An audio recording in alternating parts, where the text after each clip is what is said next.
Hola, we're MADison and iVEN.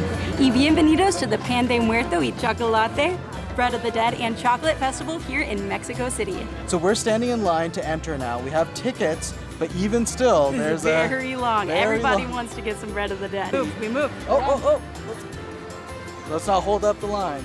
So, Pan de Muerto is the traditional thing to eat for the Day of the Dead celebration. Day of the Dead started in Mexico and joins Native American and Catholic traditions to celebrate and honor your departed loved ones.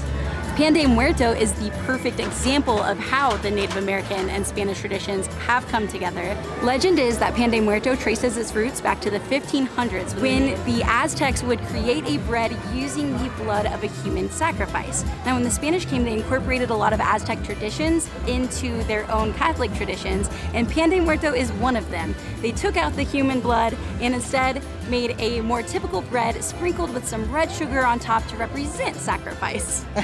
I think I like that better. Today, there are over 1,000 variations of Pan de Muerto here in Mexico. And today, we're gonna get to try just a few of these variations. Let's take a bite of this 500-year-old tradition.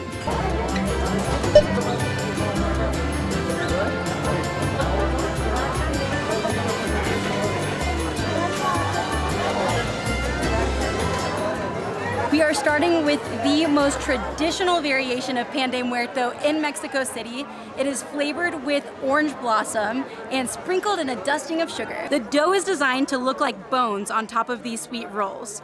The round shape represents the circle of life and death, and the orange blossom flavor is said to bring back sweet memories of loved ones that have passed on. There's actually a lot of symbolism in this piece of bread. Oh, it's very airy. Mildly sweetened. And then the orange comes through, right at the end there. That's really good.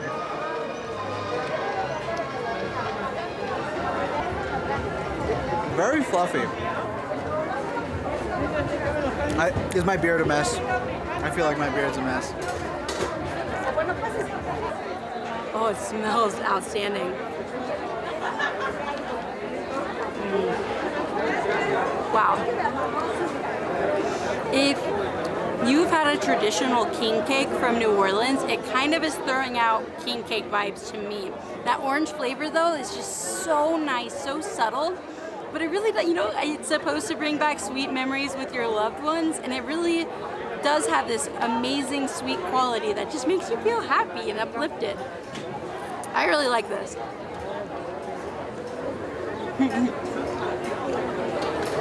The bread is nice and airy. You can see a bunch of holes, the little bit of sugar on top. The bread itself, I think, is a little bit sweet, but that sugar on top just gives it the perfect crunch to it as well. I understand why some people want to eat Pan de Muerto all year round. Fantastic.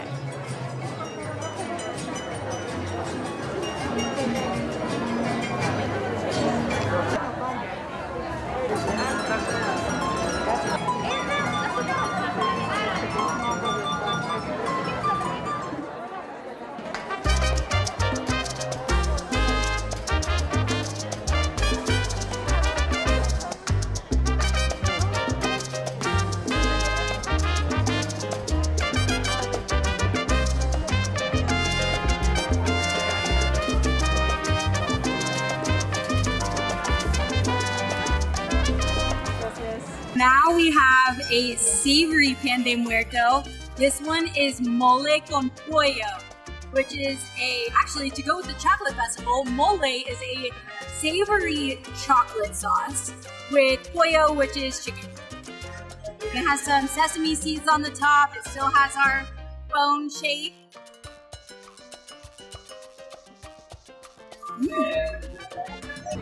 It's pretty great. It's a good break because we're gonna have a lot of sweets today, so it's nice to have something savory. The sauce has a little bit of sweetness, but the chicken and some of the spices give it this perfect savory to go with it. It's like the perfect blend of sweet and savory, all in this traditional bread for Day of the Dead. Do you know what this looks like to me? This looks like a sloppy Joe, but in a really good way.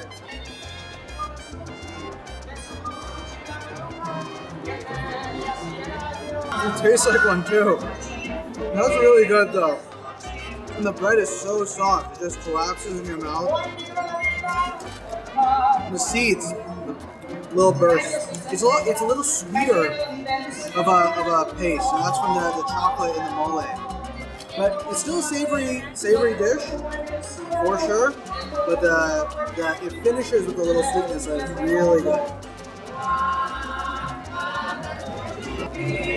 Very good palate cleanser between different types of sweets.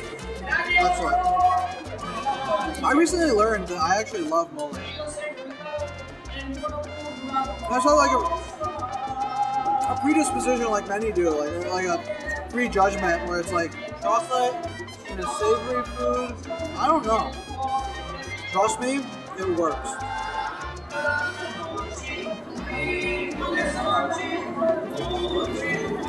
While talking to you, I just finished like the whole thing.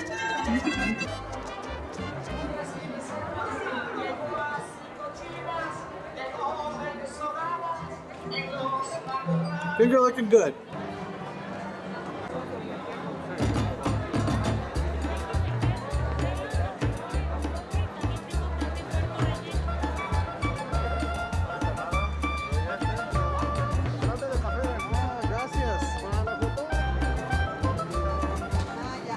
It's like crystally sugar. It's not like a well blended, so you get like the raw cacao strong flavor, but then like sugar crystals to kind of balance it out. That's good. The local way to have pan de muerto is with chocolate, so we are diving into some of the chocolate here, and I had to splurge a little bit on some of these delicious bars. But we will share these, maybe, if it lasts that long.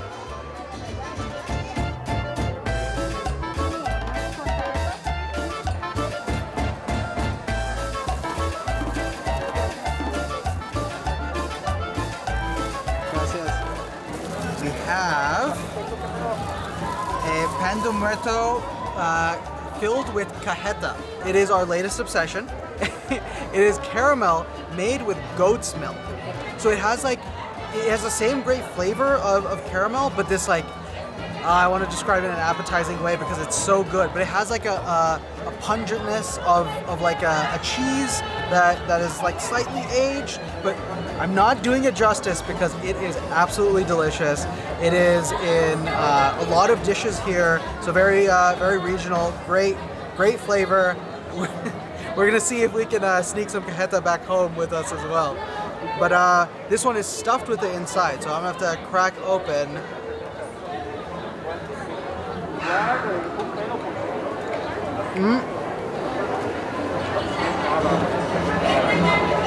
This is a lot sweeter. So very desserty pan de muerto. I don't know if I don't think I made it to the cajeta yet. So let's dig a little. Oh, I know where it is. This next bite I'll get it.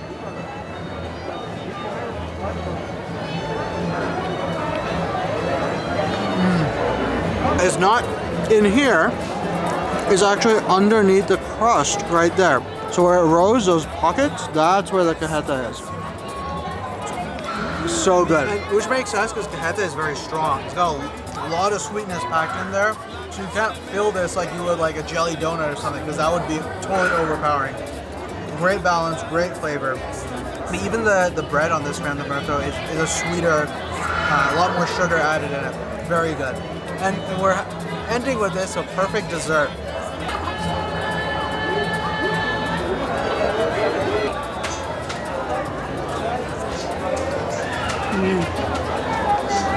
I wasn't sure when they added cajeta if it would still be the pan de muerto with a little bit of orange flavoring, but they did do that. So this is still like a very good, very well flavored bread on its own. I didn't even get much cajeta in that bite, but it is just very sweet in the perfect, like I love sweet. So it is sweet in like the perfect way in my opinion. Like this is the dessert pan de muerto to finish our day of trying pan de muerto.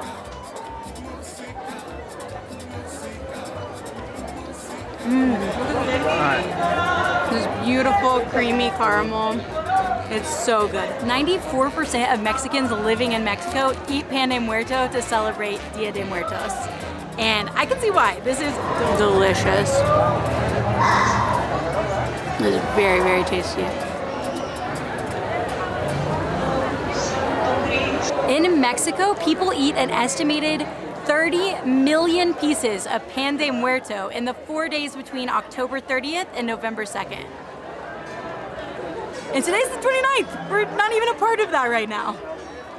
Before we go, we need to grab one last piece of pan de muerto for our ofrenda, the altar we're making in our home to celebrate the loved ones that we have lost. It is traditional to represent the 4 elements on your altar: water, earth, wind, and fire.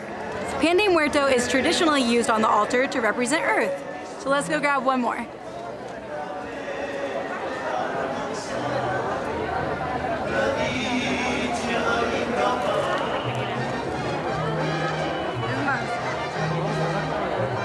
This is the most delicious sample that we've tried so far today, so we had to get one of these.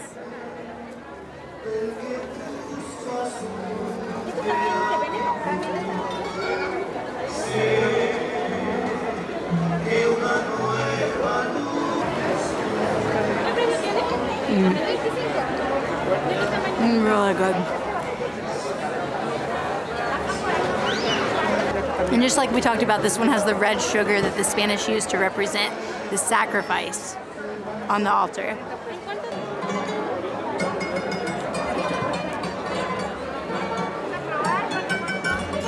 This one has that strong orange flavor. Even just in like the traditional ones we've had here, different kinds from different vendors, there's like a different balance. So you already get that variation. So this one has a stronger orange flavor, the naranja, that really comes through. And it lingers. Even after the sugarness has faded, the orange stays. Delicious. This is the one we have to get for the altar.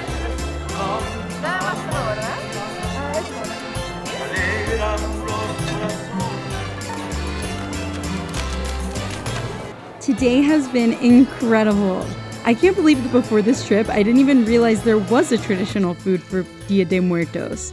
But today I feel like we have taken a proper bite into this tradition, eating so many samples and pieces of pan de muerto. We now have one piece of pan de muerto for our altar, and tomorrow we are going to go to the most beautiful market in all of Mexico City to continue shopping for traditional altar supplies. And we're going to visit some of the biggest, most beautiful ofrendas in all of Mexico City. Thanks for joining us for this delicious taste of tradition. We feel so incredibly lucky to get to celebrate the traditions and history of this holiday here in Mexico City. So please do us a solid, like and subscribe below. And join us tomorrow as we continue to learn and celebrate more on this big, beautiful madventure.